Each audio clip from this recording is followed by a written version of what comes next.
Krishna Jaya Vrindavana Shri Govinda Gopi Radha Madana Mohana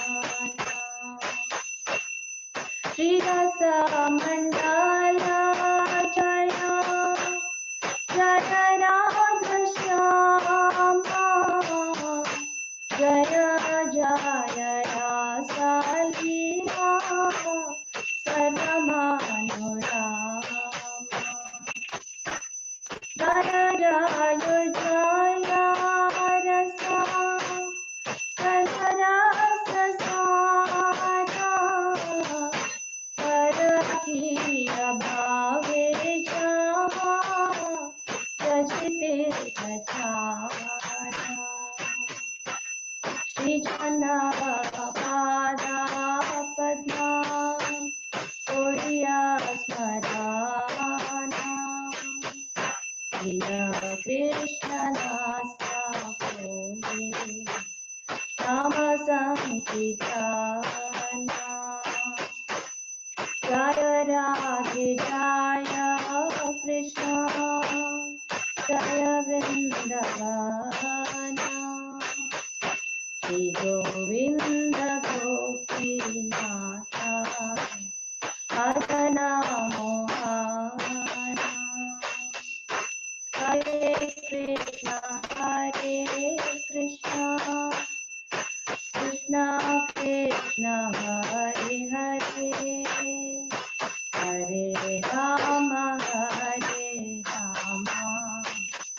Rama Rama Hare Hare Hare Krishna Krishna Krishna Hare Hare Hare Rama Rama Rama Hare Hare Jaya Radhe Jaya Krishna Jaya Vrindavana Shri Govinda Gopinatha Madana Mohana.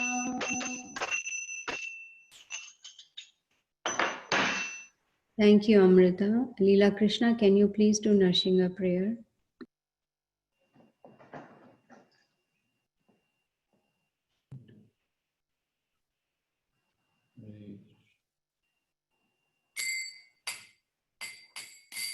Namaste Narasimhaya Praladadadayine Hiranyakashipurvakshaha Shilakankanakhalaye Ito Narsingho Parato Narsingho Yato yato yami tato narsingho Hari narsingho Hridaye narsingho Narasinghamadem sharanam prapade Tava kara kamalavare nakham Adbhuta shringam Dalita Hiranyakashipu Tanubhingam Deshavadita Nararirupa Jai Jagadisha Hare Jai Jagadisha Hare Keshavadita Narahari Rupa Jai Jagadisha Hare Jai Jagadisha Hare Jaya Narsingadev Narsingadev Narsingadev Jaya Narsingadev Jaya Prahlad Maharaj Prahlad Maharaj Prahlad Maharaj Jaya Prahlad Maharaj Jaya Prabhupada Prabhupada Prabhupada Jaya Prabhupada Gurudev Gurudev Gurudev Jaya Jaya Gurudev Nitya Gaura Hari Bol Hari Bol Nitya Gaura Hari Bol. Jai Om Vishnupad Paramahams Pravijacharya Stotra Shat Srimad His Divine Grace C. Bhaktivedanta Swami Srila Prabhupada Ki Jai Ananta Koti Vaishnav Vrinda Ki Jai Namacharya Srila Haridas Thakur Ki Jai Prem Se Kaho Sri Krishna Chaitanya Prabhu Nityananda Jadvaita Gadadhar Shivasadi Gaura Bhakta Vrinda Ki Jai Shri Shri Radha Krishna Gopinath Shyam Kun Radha Kun Giri Govardhan Ki Jai Vrindavan धाम की जय, मायापुर धाम की जय, जगन्नाथपुरी धाम की जय, गंगा माई की जय, यमुना माई की जय, तुलसी देवी की जय, संवेद भक्त वृंद की जय, निताई गौ प्रेमानंदे हरि हरि बोल. All glories to the assembled devotees, Hare Krishna. All glories to the assembled devotees, Hare Krishna. All glories to the assembled devotees, Hare Krishna. All glories to Sri Guru and Sri Gauranga. Namam Vishnu Padaya Krishna Prasthaya Bhutale.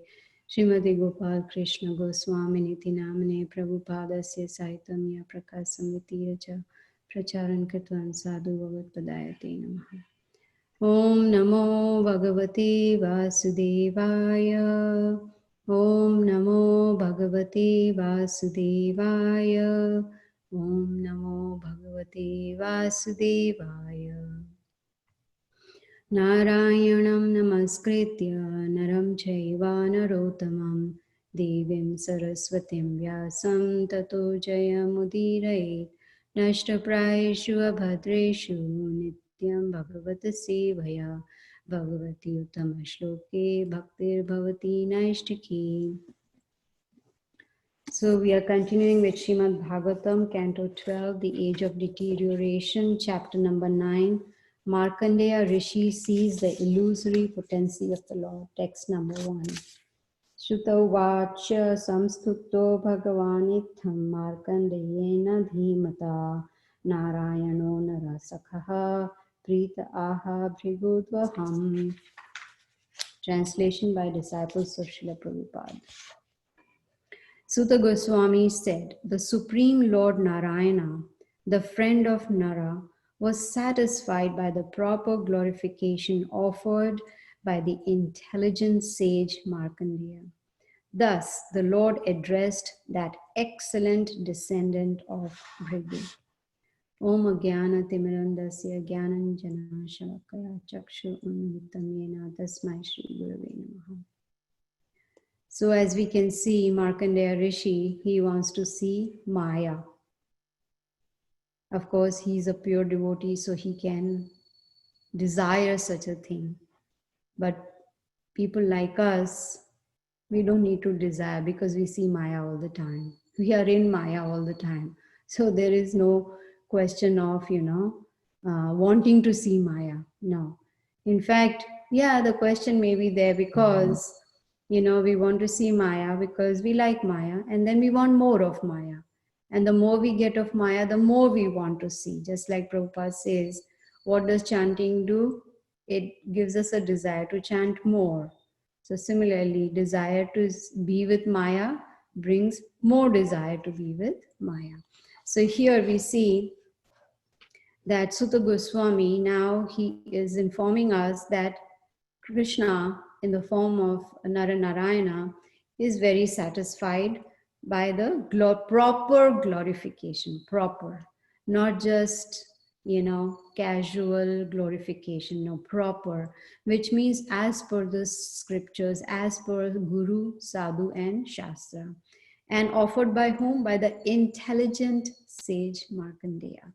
Prabhupada always says, that Krishna consciousness is not something, of course, casual, but it is basically for intelligent people, intelligent who understand the severity of the situation that we are in now. Like, like right now we are in this pandemic, what they call it. And of course, there is always misery, there's always danger at every step. But we can see that right now, we all have been kind of under the control of this virus, because we cannot do what we want to do. Like we want to meet in person, want to have Bhagavatam class in each other's home. We cannot do that. We want association of devotees. We cannot do that. Of course, sometimes we do, like I go to Leela Krishna's house, sometimes to spend some time, maybe 30, 40 minutes or 1 hour or whatever the excuse may be. But we are under the clutches of Maya. And here, intelligent sage means he has understood the purpose of human form of life. He has understood that self-realization is the perfection. It's the highest perfection and the highest goal. And he is, so now because the Lord is pleased, satisfied. So this satisfied word is very important. Prabhupada always says that we need to satisfy Krishna. How do we satisfy Krishna? We may say, oh, he likes butter, let me offer him butter. Or, he likes, what is it that will please Krishna? Once a devotee asked, a disciple asked Srila Prabhupada, what is it that will please you? Does anyone remember what was the answer?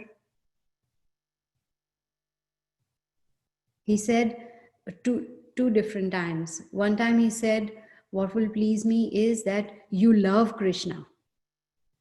And the second time was when you cooperate with each other.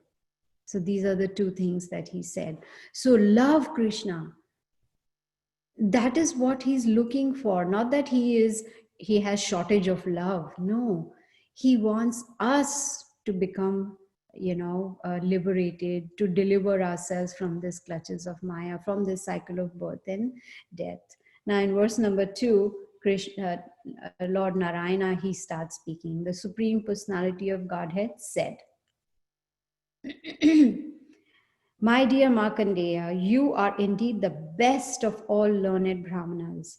You have perfected your life by practicing fixed meditation upon the Supreme Soul, as well as by focusing upon me, your undeviating devotional service, your austerities, your study of the Vedas, and your strict adherence to regulative principles. See, all these things are important. We need to make a note in our diary. Now this particular chapter, as we can see, that Markandeya Rishi wants to see the illusory potency of the Lord, which means he wants to see Maya, right? He wants to see the vision of Krishna's Maya. You see, he wanted to see that Maya. And the Nara Narayan Rishis, they, of course, in this chapter further down, we'll see, they said, sure, like Tathastu. And then, we will also see that after saying that, they went to Badrikashrama. But here, this verse 1 and 2, we can see very important points. You see, perfection can be received only by practice in meditation. And Chaitanya Mahaprabhu has told us that in Kali Yuga, the meditation is mantra meditation, chanting attentively, chanting the Hare Krishna Maha Mantra very attentively. Now, what other things Krishna is talking about? Lord Narayana is saying that it's important that the devotional service is undeviating. Right? It's not that it's going in one direction, then there is some distraction and it's going in another direction. No, there has to be no deviation at all. It has to be according to Guru, Sadhu, and Shastra. Then he talks about austerities. Austerity is a very integral part of devotional life, spiritual life. What kind of austerities? Prabhupada has given us the process: waking up early in the morning, after bathing, doing Mangal Arati, chanting attentively, hearing one Bhagavatam class, reading the scriptures for 2 hours every day, association with the devotees, and not only that, austerity of the mind, trying to regulate the mind, trying to fix the mind in Krishna consciousness, austerity of the speech. Be very, very, very careful of what comes out from our mouth. You have to be, what is the austerity? I know Guru Maharaj has talked about this many times, and he stresses on this point on austerity of speech. Austerity of speech is that, first of all, we have to be honest, like we have to speak the truth. Secondly, we must recite the scriptures. That is the purpose of the tongue, of course, besides eating prasadam. And third is, we should speak in such a pleasing way so as not to agitate the other person. If the moment the way we speak, if we agitate the other person, we are hurting the feelings of that other person. And I remember hearing in one lecture that when we speak, we should think about Krishna within the heart of that other living entity.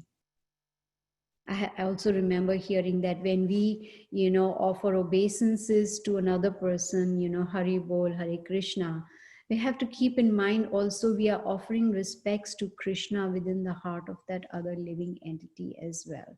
So that is the austerity. So there are many different austerities, but studying the Vedas and strict regulative principles, be very strict, because we are what we eat. So if we are going to eat which is not prasadam, then definitely it'll be hard for us to control our mind and senses. So we have to be very, very careful about following strict regulative. Why so many times this is being stressed? We have already heard about strict regulative principles. We've already heard about austerities. Why?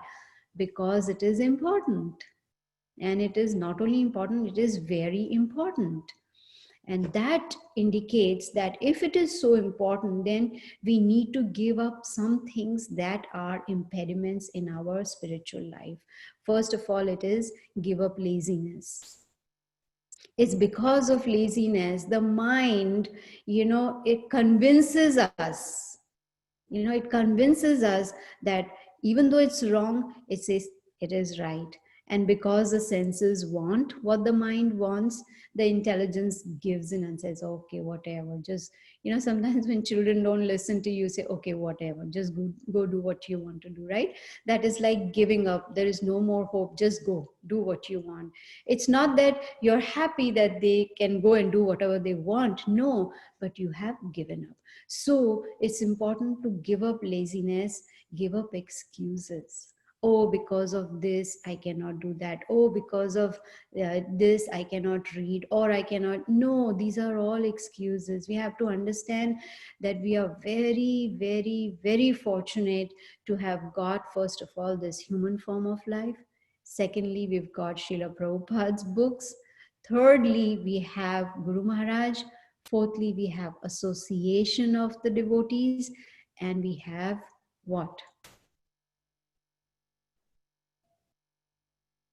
Harinam Sankirtan. Exactly. We have everything that is required to break this cycle of Maya and go back to the spiritual world. So we need to take hold of our lives, stop blaming others, stop finding faults, find faults in our own selves. What is it? In fact, I was listening to this beautiful lecture yesterday from New Vrindavan, and this Mataji was talking about, our own selves, how we need to focus on our own selves rather than magnifying others, misgivings or faults or whatever it is. And she said, every day we should contemplate on what is my mood today? In what mood am I today? Am I in the mood of Prahlad Maharaj, that I'm ready to accept all the miseries that are coming my way, and I'm just surrendered to Lord Vishnu, Lord Krishna, and I'm going to continue my devotional service? Or am I Hiranyakashipu today? Am I like with a stick in my hand, you? No. Then she said that she gave many examples. So we have to figure out for ourselves, in what mood am I today, right? And what is it that Chaitanya Mahaprabhu says? Our mood should be to be the servant of the servant of the servant of Lord Krishna, right? Generally we say, I am servant of Krishna. No, we don't get Krishna's attention when we say that. I am the servant of the servant of the servant of Lord Shri Krishna. Now we recite these 10 offenses every morning after Mangalarti, right?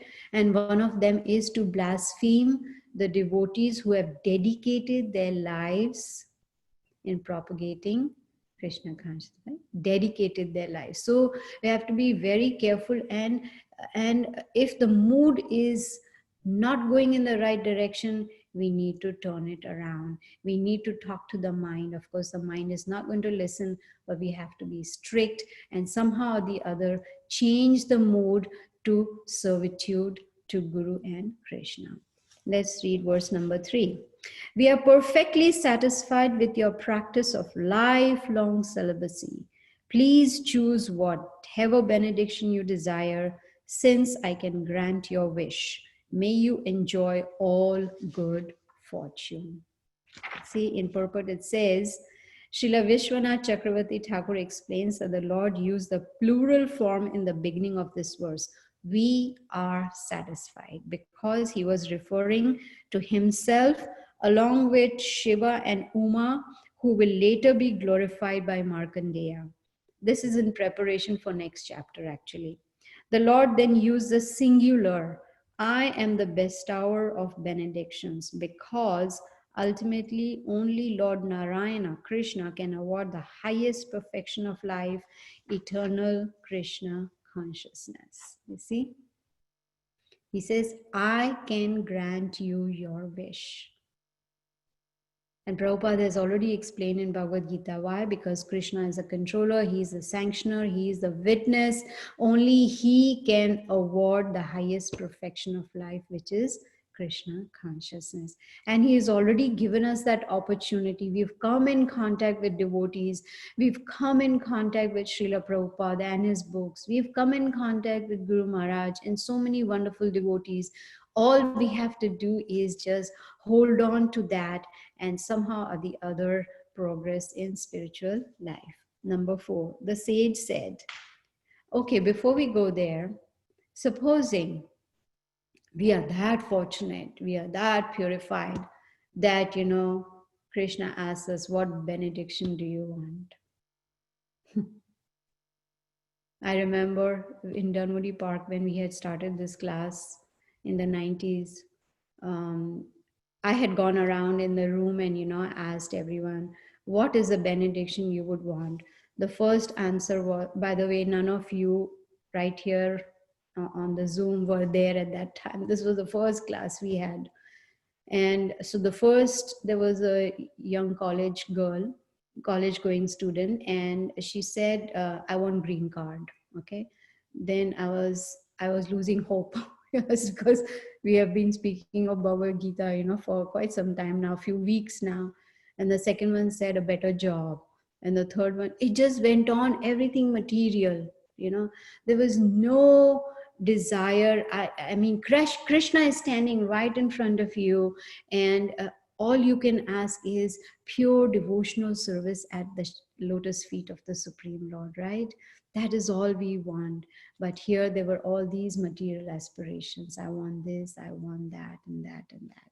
So now here the sage said, O Lord of Lords, all glories to you, O Lord Achyuta.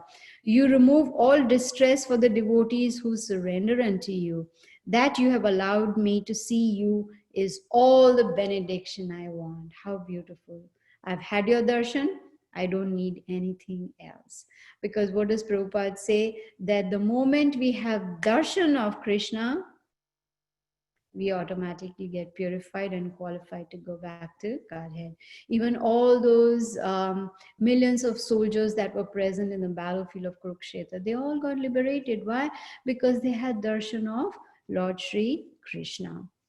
So here we can see that he is happy just by having darshan of Lord Krishna, and he doesn't want anything else. But in Bhagavad Gita we saw in chapter 7 where Krishna says, even if you want something, come to me, right? What is that verse? Chaturvidha bhajante ma jana sukritino Arjuna. Sukritino, pious people, 4 kinds. those who want money, those who are in distress, those who are inquisitive, and those who want knowledge, right? So these are the four kinds. So even if one is in distress, one should go to Krishna. So that is what Krishna was telling us in Bhagavad Gita. Now here in verse 5, he says, Markandeya Rishi is continuing. Such demigods as Lord Brahma achieved their exalted position simply by seeing your beautiful lotus feet after their minds had become mature in yoga practice. And now, my Lord, you have personally appeared before me. You see?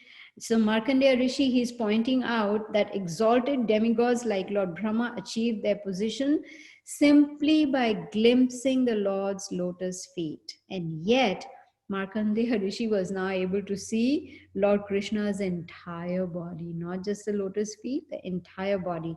Thus, he could not even imagine the extent of his good fortune. It would be very beneficial for our spiritual lives if we can also think about our good fortune, that we have Krishna consciousness. Sometimes, not sometimes, many times I think, that what if I didn't meet any devotee? What if I didn't have access to Bhagavad Gita as it is?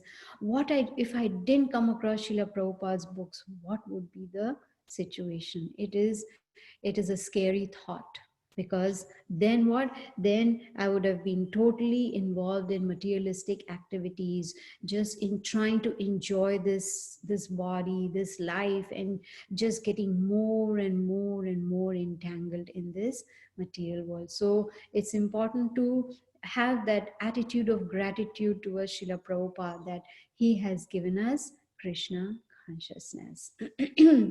So you see, Prabhupada even says, like here, Markandeya Rishi is saying that now I'm able to see you face to face.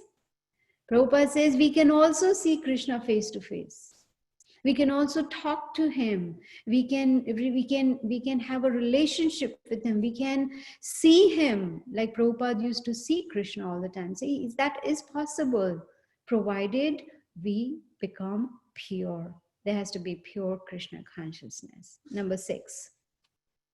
O lotus-eyed Lord, O crest jewel of renowned personalities, although I am satisfied simply by seeing you, I do wish to see your illusory potency. He wants to see Maya, by whose influence the entire world, together with its ruling demigods, considers reality to be materially variegated.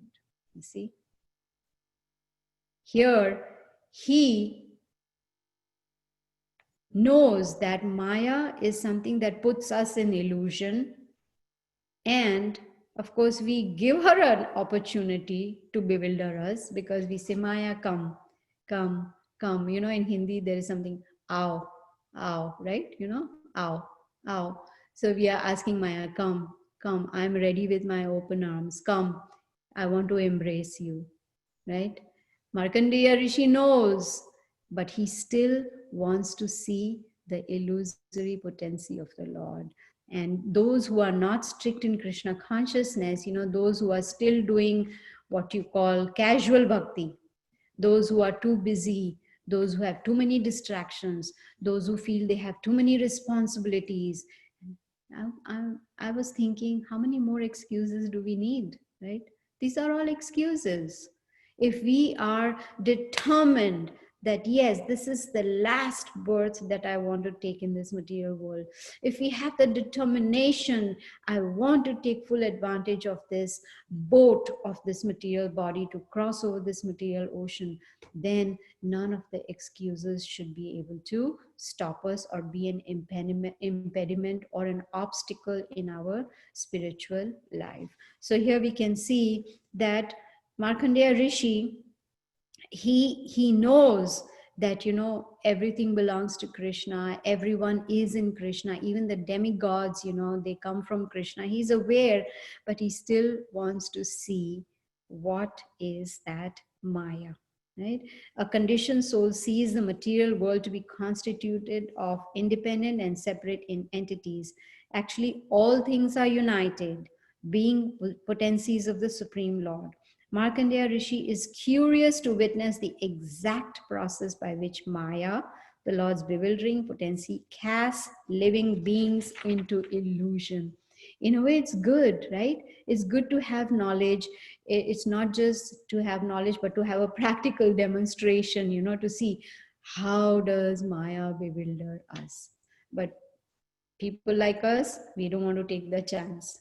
Why? Because we're already in Maya. There's nothing more to see. We're already seeing it on a daily basis.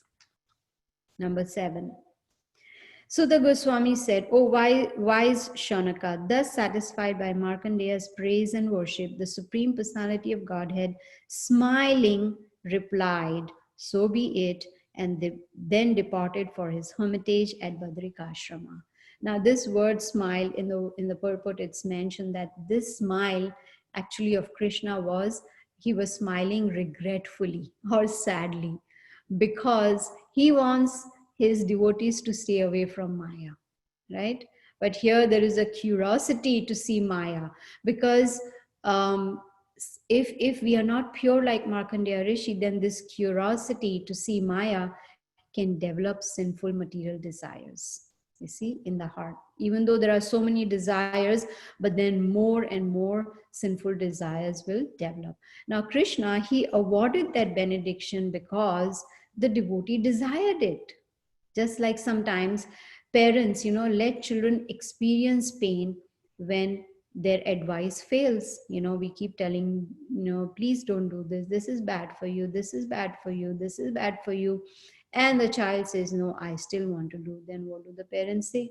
Okay, tathastu, go. You want to. Some learn by hearing and some learn by experiencing. Yes, let me experience this pain and then I will decide for myself. But Prabhupada says, more intelligent is one who just by hearing doesn't want to do something that is harmful.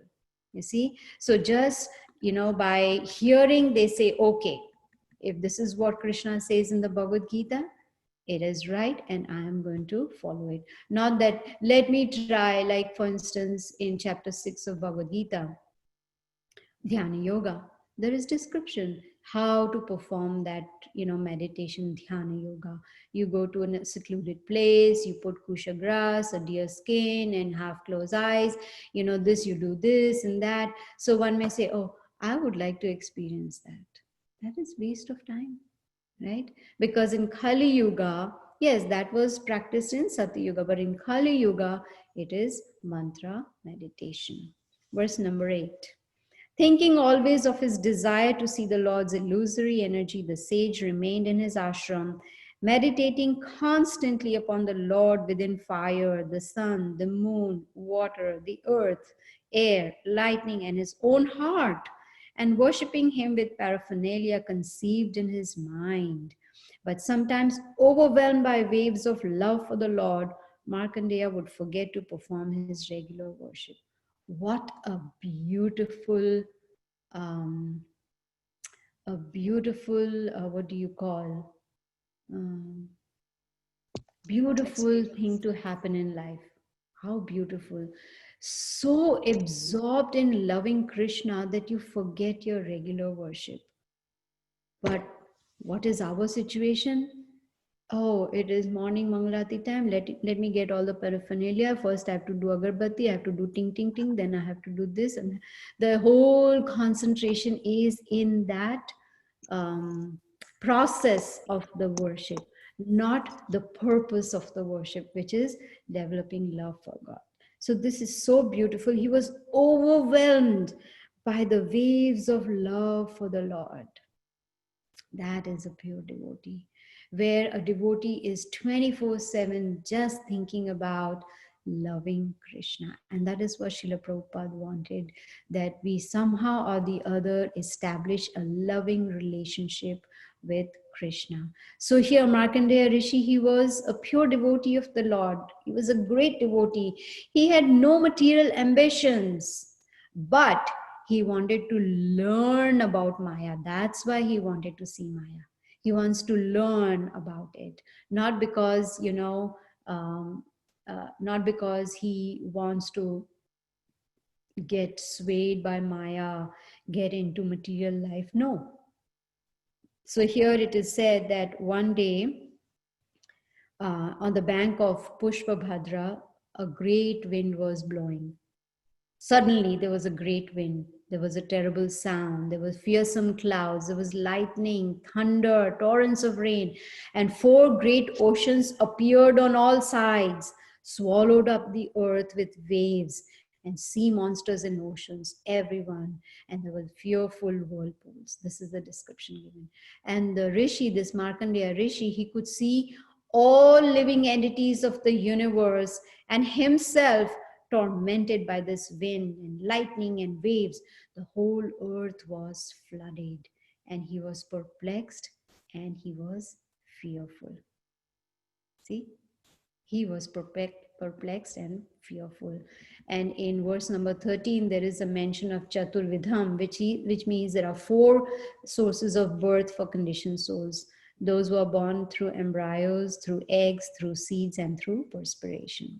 Now, there is nice description about, you won't call it nice, but that is the description which is there further down, which says that the rain poured and filled the ocean more and more and more, and the waters were violent, and there were terrifying waves, just like in hurricanes, like there are hurricanes.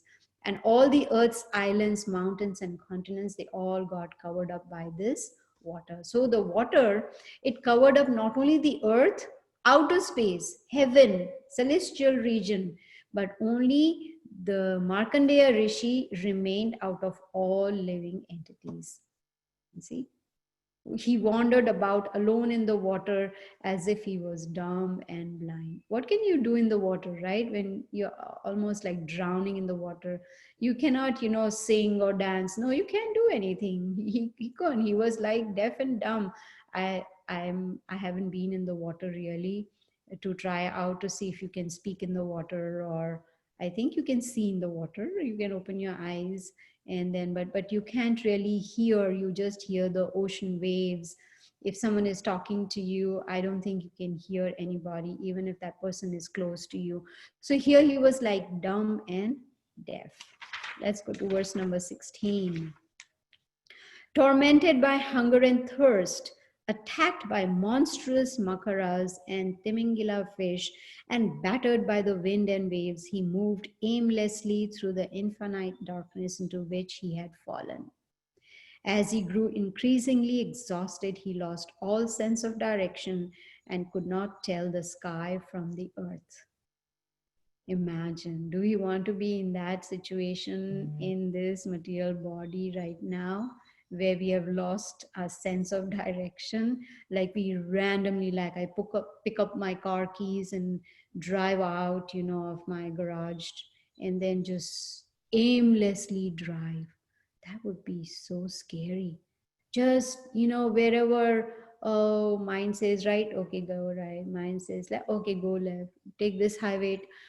That would be ridiculous. Aimlessly just driving. So here he's talking about he was like he had lost all sense of direction. He didn't know where he was and what was going on. And he was moving aimlessly through darkness. And that is our situation. What is a darkness for us? It is ignorance. The ignorance is equal to darkness. So we are aimlessly just, now when I say we, I'm talking about myself, because I don't have the right or authority to judge at what level you are. You are the one who decides, what is your level and what is your level of Krishna consciousness. But if we are, if we don't have, yes, we've heard many times, have a goal in life, have a spiritual goal in life. The goal should be reaching Krishna.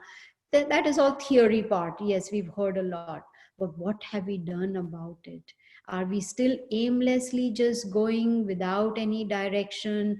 Or do we have a very strict and very strong, a strong, what you call, idea about how I want to progress spiritually? What exactly do I want to do? How do I want to like increase my attentiveness in chanting?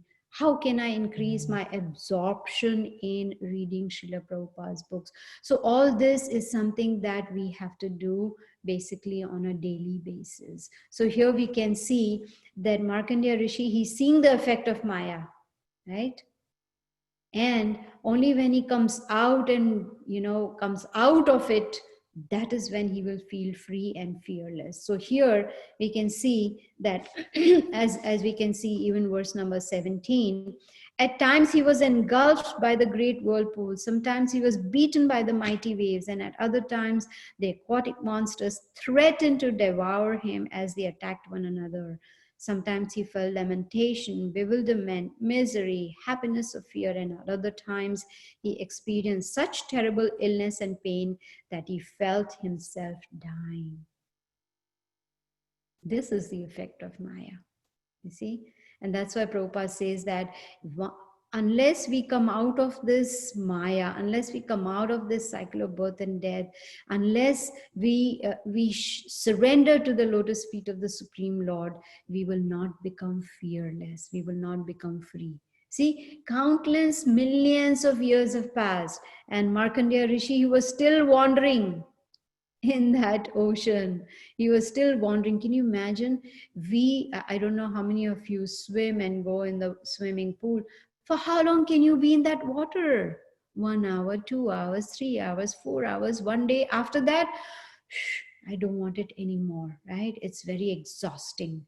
I know when my family members, they come out of the pool, they are like, need something to eat, I need to sleep. They're so exhausted in just being in the pool just for a few hours. And for millions of years, he's been in that water and he was still wandering, bewildered by Maya, bewildered by the energy of Krishna, you see? And here in this material world, we are still in Maya. We still want to be in Maya. We are distressed, we are fearful, and still what do we think? I am enjoying. I am having a lot of fun. No. Chaitanya Mahaprabhu says, Brahmanda Brahmite Kona Bhagavan Jeev, Guru Krishna Prasade Pai Bhakti Lata Bi. So we are that fortunate people. We had been wandering in millions of births, but now we are fortunate to get a spiritual master. Then finally, Markandeya Rishi, he found a small island with a young banyan tree with fruits. And there he saw an infant boy lying within a leaf, and his effulgence was swallowing up the whole darkness. There is no guess needed for this. Who is that? That is Krishna himself. Let's read 22. Beautiful description about the boy. The infant's dark blue complexion was the color of a flawless emerald. His lotus face shone with a wealth of beauty, and his throat bore marks like the lines on a conch shell. He had a broad chest, a finely shaped nose, beautiful eyebrows, and lovely ears that resembled pomegranate flowers and that had inner folds like a conch shell spirals. The corners of his eyes were reddish like the whorl of a lotus, and the effulgence of his coral-like lips slightly reddened the nectarian enchanting smile on his face. As he breathed, his splendid head trembled and his deep navel became distorted by the moving folds of skin on his abdomen, which resembled a banyan leaf. The exalted Brahmana watched with amazement as the infant took hold of one of his lotus feet, with his graceful fingers placed a toe within his mouth and began to suck. How beautiful. Just reading this gives us so much pleasure. So imagine if we can see that face to face. We see that beautiful little boy, blue boy, and he is sucking his own toe. What more can we want? How beautiful, right? What a beautiful sight. And here, after hearing about this, what other sight would anyone want to see? What other beauty would anyone want to see? Even if it is the most beautiful actress or the most beautiful woman in the world or the most handsome man in the world. Who would want to see any other beauty besides this? You see, right? Prabhupada says that everything and everyone is distasteful in front of Krishna's beauty. Once we can somehow or the other appreciate and understand and even kind of visualize the beautiful face of Lord Krishna. You see, that is nectar. And just like we see that the nectar is in Krishna's lotus feet. So now Krishna wants to experience his own nectar, right? By sucking his own toe. He said, okay, I've heard, I know that there's nectar in my toes. So let me suck and see how much nectar. So this Markandeya Rishi, he saw Krishna and all his distress vanished. There was great pleasure. His hair was standing on end. And also, he was confused about the identity of this child. So he approached Krishna, this baby Krishna, he approached. Let's read 27. Just then the child inhaled, drawing Markandeya within his body like a mosquito. There the sage found the entire universe arrayed as it had been before its dissolution. Seeing this, Markandeya was most astonished and perplexed. Imagine we are standing in front of Krishna and he inhales and we go in his body. We're gone in like a mosquito. That would be so fortunate, because when we go in, we will see everything, right? In true perspective. And in the next verse, it explains what did he see. The sage saw the entire universe, the sky, heavens and earth, the stars, mountains, oceans, great islands and continents, the expanses in every direction, the saintly and demoniac living beings, the forests, countries, rivers, cities and mines, the agricultural villages and cow pastures, and the occupational and spiritual activities of the various social divisions. He also saw the basic elements of creation along with all their byproducts, as well as time himself, which regulates the progression of countless ages within the days of Brahma. In addition, he saw everything else created for use in material life. All this he saw manifested before him as if it were real. You see? If you remember in Bhagavad Gita, when Krishna showed his universal form to Arjuna, what did he see? He saw everything. When Lord Balram complained to Yashoda Maya that Krishna has eaten dirt, and Yashoda wanted to see, when he opened the mouth, what did she see? The whole creation, right? And she even saw herself inside the mouth of Krishna, looking inside the mouth of Krishna, right?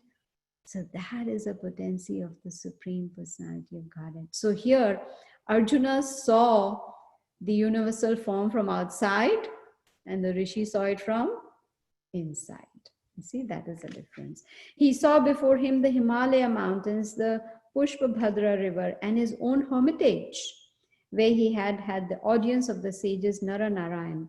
Then, as Markandeya beheld the entire universe, the infant exhaled, expelling the sage from his body and casting him back into the ocean of dissolution. While reading this, a thought came to my mind that here, like Markandeya Rishi, when he was inside, he saw the whole creation. He even saw his own hermitage. Imagine we are inside and we see our own selves. How ashamed we will be, right? What will we see? What are we doing? What will we see? We will see how we are wasting our time doing this, doing that, watching TV, gossip, socializing, and this and that. And oh, today's Saturday, let me relax. After working 5 days, I finally got a Saturday. Do not disturb. I just want to do what? Just sleep. Right? We will see all that inside. And that should be a wake-up call. Just imagine we are seeing ourselves. What are we doing? How much time are we using for Krishna consciousness? And how much time we are spending in ourselves? It could be just enjoying ourselves, or it could be lamenting, it could be bewilderment, it could be anything but Krishna consciousness. So I was thinking Let me first read number 32 also, 31. In that vast sea, he again saw the banyan tree growing on the tiny island and the infant boy lying within the leaf. The child glanced at him from the corner of his eyes with a smile imbued with the nectar of love, and Markandeya took him into his heart through his eyes. Greatly agitated, the sage ran to embrace the transcendental personality of Godhead. How beautiful, right? I was thinking when I read this, what will be our emotion when we see Krishna? When and if we see Krishna. First, it should be if and when we see Krishna. What will be that emotion? Will we also run to embrace him? What will go through our heart and mind at that time? I can see Ananya smiling beautifully. See, just the thought brings so much happiness to our heart to see Krishna, right? And Prabhupada has given us this beautiful process where we can do that. We can see Krishna face to face even while in this material body. So here it is mentioned that he took Krishna in his heart through his eyes. Now Krishna is already in the heart, right? But that realization, Krishna is in the heart, and then Krishna disappeared. And then the Markandeya Rishi could not see him at all. Krishna suddenly disappeared, vanished. Does anyone remember the same incident happened with somebody who was meditating? Narad Muni. Narad Muni. Narad Muni. Yes, there is another one. Dhruv Maharaj. Yes, Dhruva Maharaj, right? Krishna appeared and then he vanished. Why did he vanish? Because he wanted to increase the desire for Dhruva Maharaj to see Krishna again. He wanted to increase that. Verse number 34, the last verse. After the Lord disappeared, O Brahmana, the banyan tree, the great water, and the dissolution of the universe all vanished as well. And in an instant, Markandeya found himself back in his own hermitage just as before. See? So, movie is finished. He saw his movie, he saw the trailer, he saw the whole movie, and he saw happy ending. You know, boy and girl meet together, live happily ever after, which never happens, but this is what the movies tell us, right?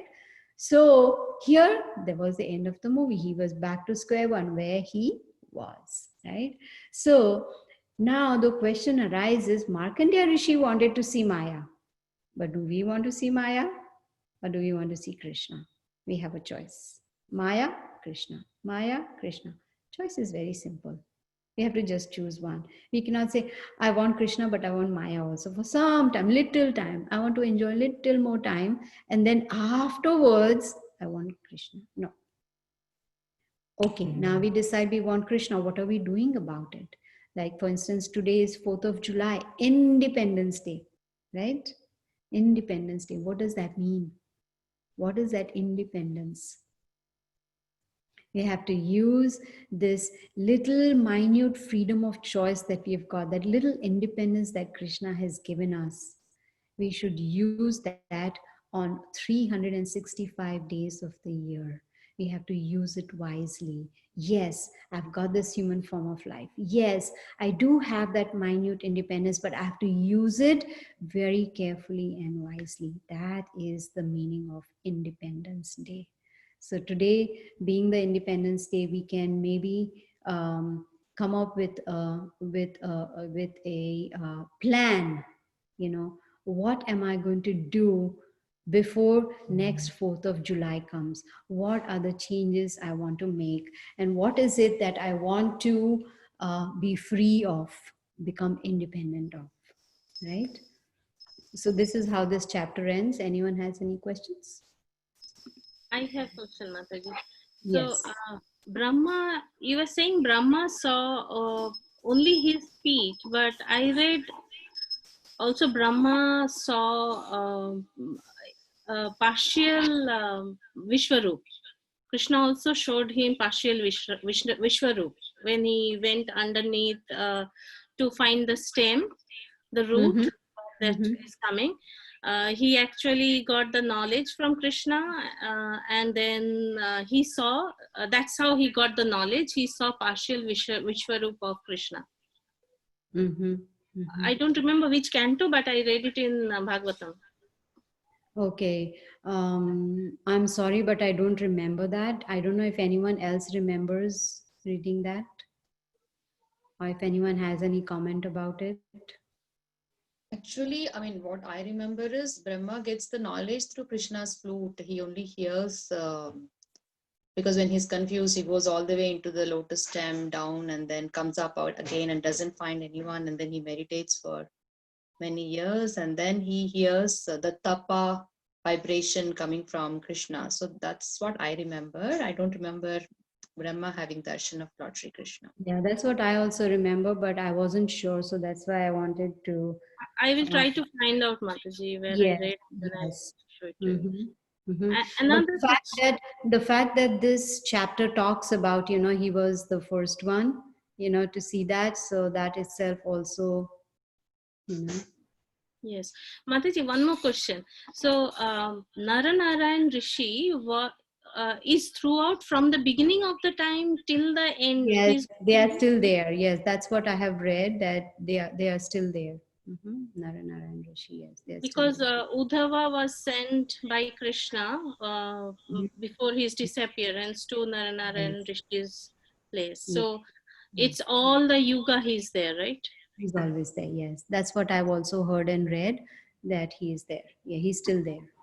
Okay, Mas. Thank you, And Mataji. Mataji, is Naranarayan Rishi one form or the two forms? Like, There's two. because There are two. the two, right? Okay. One is Nara, Sometimes, like a man, and Narayana is the Supreme Lord. Yes, two.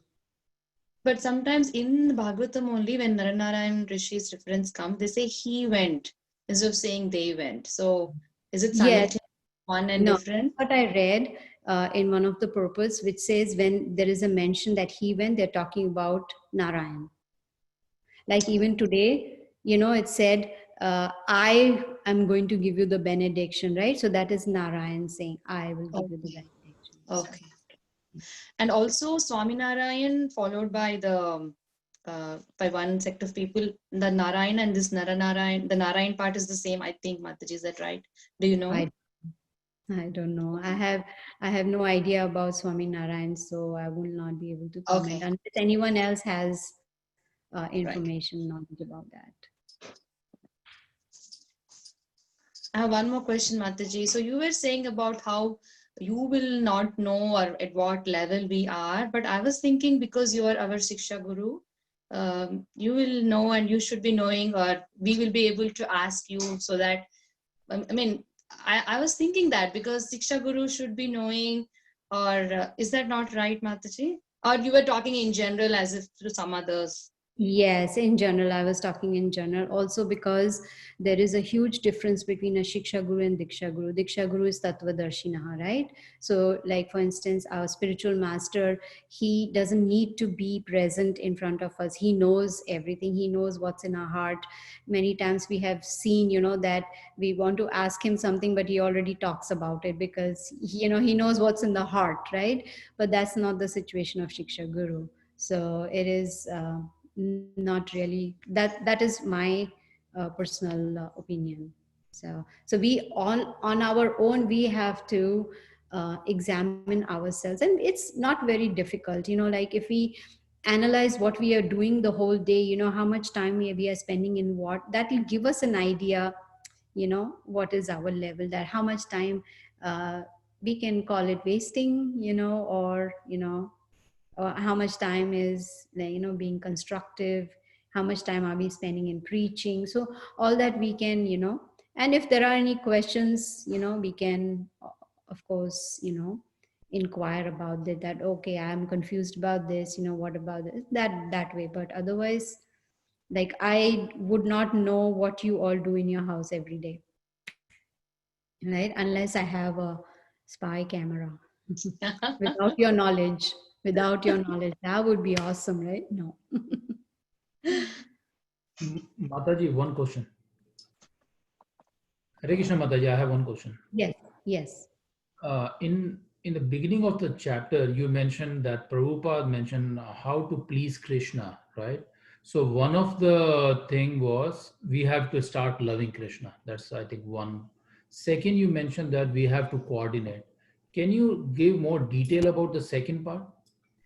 It's not coordinate, cooperate. That is, Cooperates, yes. yes, cooperate. So that was a time when Srila Prabhupada, uh, probably just before he was leaving the planet, and also he was, requesting his disciples to cooperate amongst themselves. So that is relevant even now. You see, amongst ourselves, there has to be cooperation. Like if we don't cooperate, then we cannot, further the Krishna consciousness movement, right? That cooperation is necessary.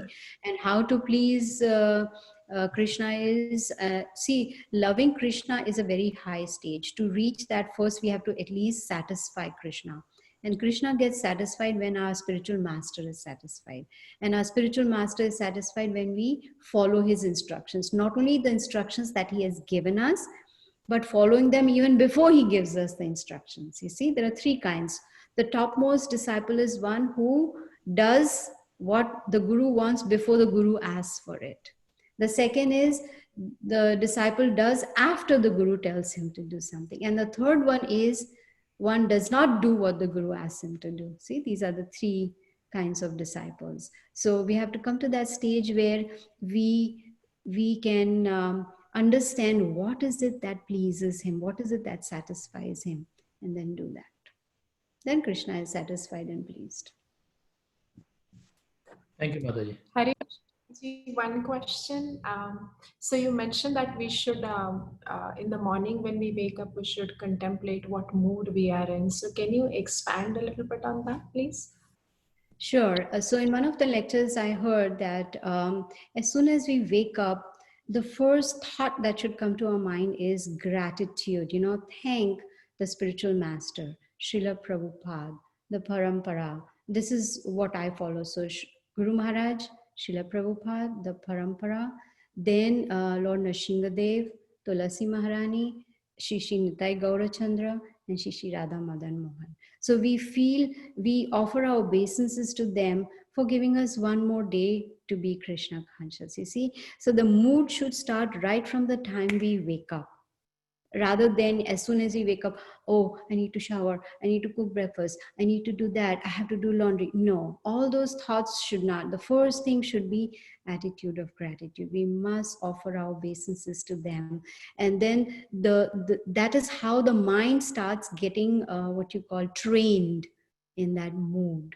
And then we continue that mood. I need to cook for Krishna, I have to do Mangal Aarti for him, and then I'll dress, and then I'll do this.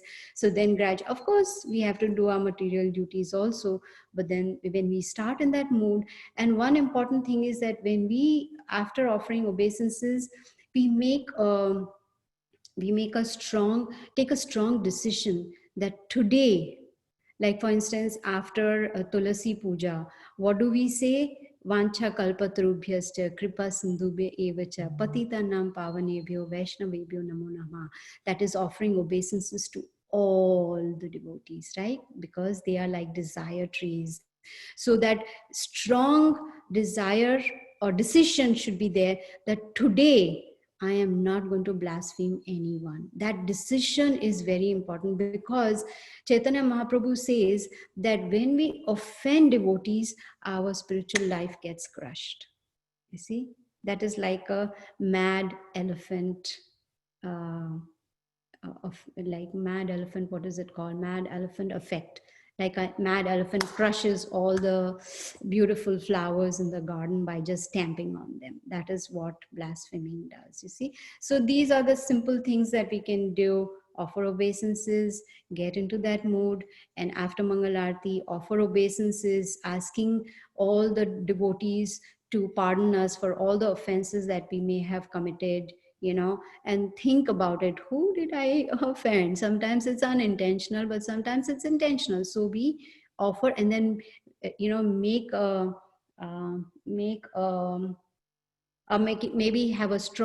make a strong decision that going forward, I am not going to repeat that mistake again. So when we do all these things, then we come in the mood, in the right mood that is required. right? Mataji, one question.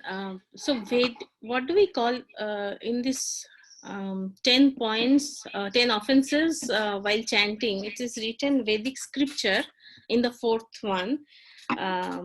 So I was wondering it because someone was saying me that it's not called Vedic scripture, it is called Vedic literature. So I was wondering whether It's it's the same. Vedic scripture is the same. It's the same. Yeah, it's the There's same. no difference in the meaning, right? No, it's the same. Yeah. Okay. Thank you, Mataji. Mataji, I had one question.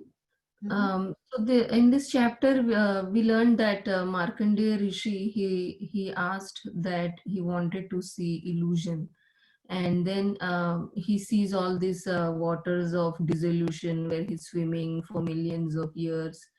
And then he's back into his hermitage. So my confusion is that then this dissolution and this living for millions of years, then is that real or is that is like illusion? Did he? Very good question. I don't want to speculate. I don't know really whether it happened in real or Krishna just gave him a glimpse of it.